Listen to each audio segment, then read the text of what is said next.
हाय दोस्तों, कैसे आप लोग। आशा है बहुत अच्छे होंगे।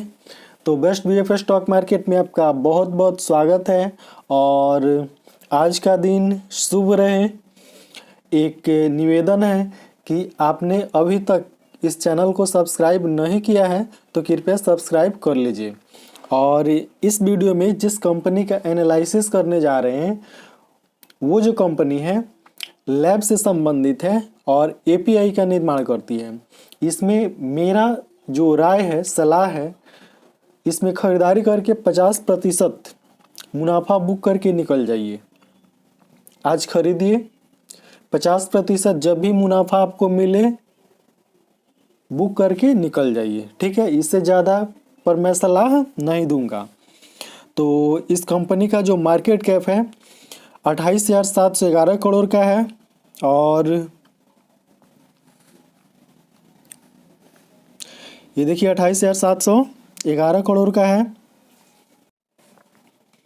करंट प्राइस 535 रुपया चल रहा है।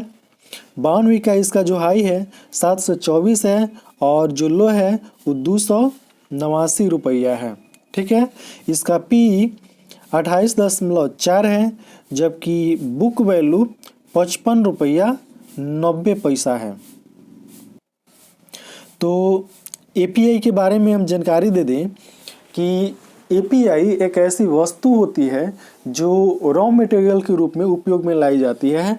जितने भी क्या है दवा है, ठीक है, दवा इंडस्ट्री है, मतलब दवा बनाने वाली जो फैक्ट्रियां हैं, ठीक है, उस फैक्ट्रियों में रॉ मटेरियल के रूप में उपयोग में लाया जाता है एपीआई को। और वहीं एपीआई का निर्माण ये कंपनी करती है। हमारे देश में जितनी भी दवा फैक्ट्रियां हैं, ठीक है, जितना भी दवा बनता था पहले उसका लगभग 80 से 90% रॉ मटेरियल चाइना से आता था। अब चाइना से जब से गलवान घाटी हुई तब से धीरे धीरे क्या हो गया, उस पर से मतलब आयात कम हो गया एपीआई का। और भारत में जो भी कंपनियां हैं वो एपीआई का भरपूर मात्रा में मतलब क्या कर रही है, अब निर्माण करने लगी है। अभी इसकी क्षमता मतलब क्या कर सकते हैं, 100% तो नहीं हुई है, लेकिन आने वाले 5 से 7 वर्षों में भारतीय कंपनियां उस लायक हो जाएंगी कि चीन से जो आयात होता था एपीआई उसकी पूर्ति कर सके। तो वही एपीआई का निर्माण करती है कंपनी। इसका फ्यूचर जो है बहुत ही बेहतरीन है और मेरा इसमें सलाह है कि 50% आप मुनाफा बुक करके निकल जाए। तो कंपनी का जो बुक वैल्यू है, यानी स्टॉक का जो बुक वैल्यू है अभी 55 रुपया लगभग है। ठीक है, डिविडेंड यहाँ पर देख लीजिए 0.37% है, जबकि ROCE 39.6% है। वहीं ROE 45.20% देखने को मिल रहा है। कंपनी का फेस वैल्यू 2 रुपया का है। ये कंपनी का चार्ट है, 700 का आंकड़ा पार करके नीचे चली आई है। ठीक है, लगभग 450 के आसपास आ गई थी, लेकिन फिर से ये क्या की है, थोड़ा सा अपर सर्किट में आई है, फिर लोअर सर्किट, फिर अपर सर्किट में। अब लगभग समझ लीजिए डिस्काउंट पर मिल रहा है और इसमें आपको क्या करना है, 50% बुक करके आउट हो जाना है। ये जो कंपनी है अच्छा क्वार्टर भी दी थी और इसका जो 5 वर्ष का क्या है प्रॉफिट ग्रोथ है वो लगभग 49% का है।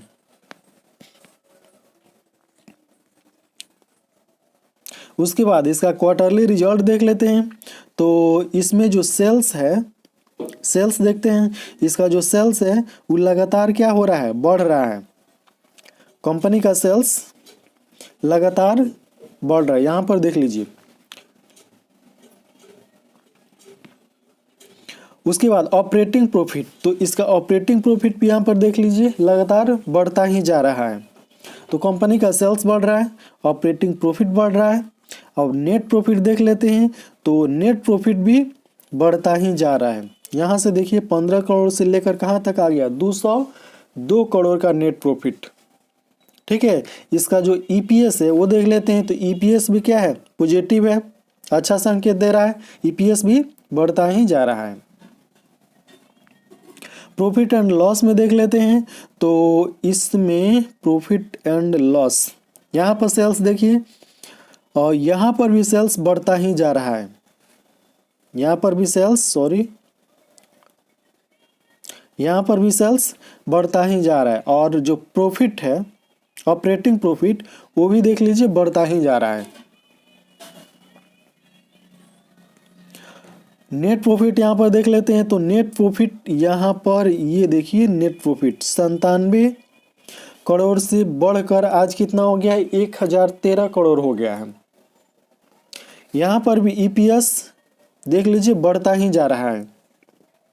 तो कंपनी का ये जो डाटा है, सेल्स बढ़ रहा है, ऑपरेटिंग प्रॉफिट बढ़ रहा है, नेट प्रॉफिट बढ़ रहा है, ईपीएस बढ़ रहा है, तो इसमें तो मुनाफा अवश्य बनेगा, नहीं बनने वाला कोई बात ही नहीं है।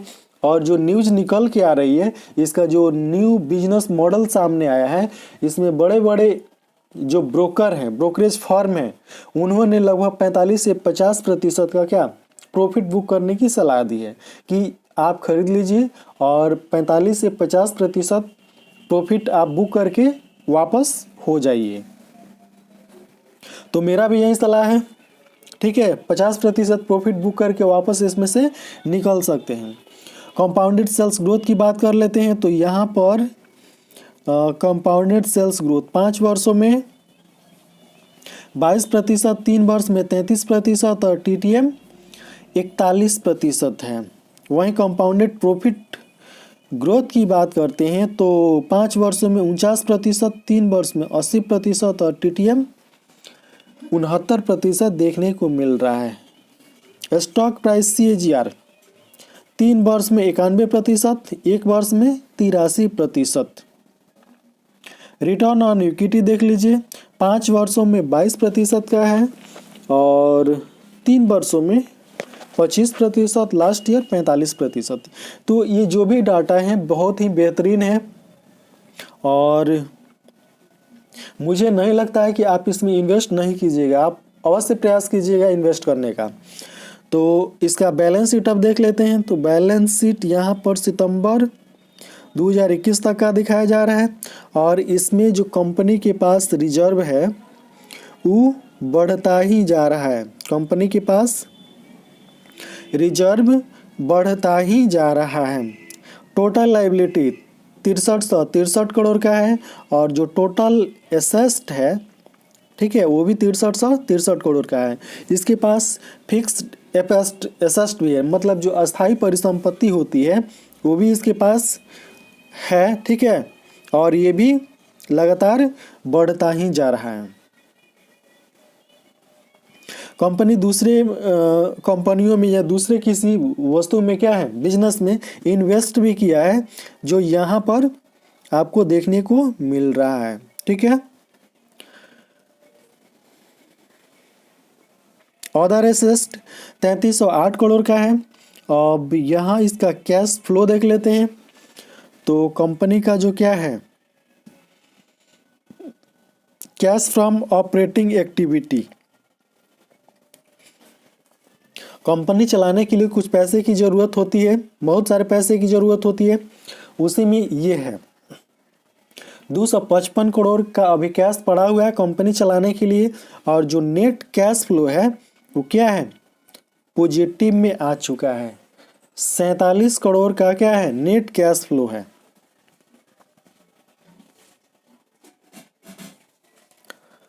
शेयर होल्डिंग पैटर्न दिखा देते हैं। तो शेयर होल्डिंग पैटर्न, जो प्रोमोटर हैं उनके पास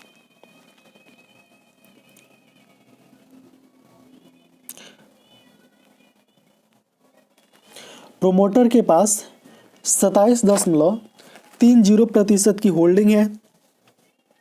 जो FII वाले होते हैं उन्होंने अपनी होल्डिंग पिछले 4 क्वार्टर से बढ़ाई है। यहाँ पर देख लीजिए, पिछले 4 क्वार्टर से अपनी होल्डिंग बढ़ाते जा रहे हैं FII वाले। दिसंबर 2020 में उनकी होल्डिंग कितनी थी, 19.92%। वहीं मार्च 2021 में कितनी हो गई, 20.68%। जून 2021 में 21.54%। जबकि सितंबर 2021 में 22.82%।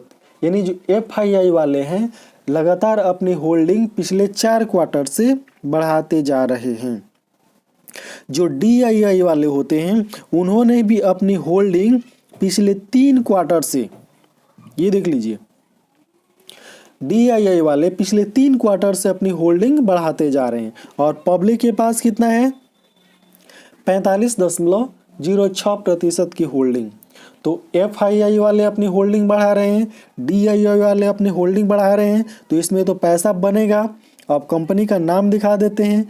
तो कंपनी का नाम है लॉरस लैब्स लिमिटेड। कंपनी करती क्या है? तो API का निर्माण करती है और जो फार्मास्यूटिकल से संबंधित विभिन्न प्रकार की जो दवाएं हैं, ठीक है, उसका ये क्या करती है? उत्पादन करती है, रिसर्च करती है, जो भी मतलब उससे संबंधित ये काम करती है। और इन सब में सबसे महत्वपूर्ण है API।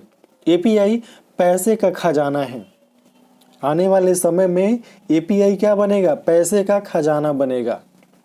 तो आपका क्या विचार है इस वीडियो के बारे में, इस शेयर के बारे में? आप कमेंट बॉक्स में कमेंट करके बताइए।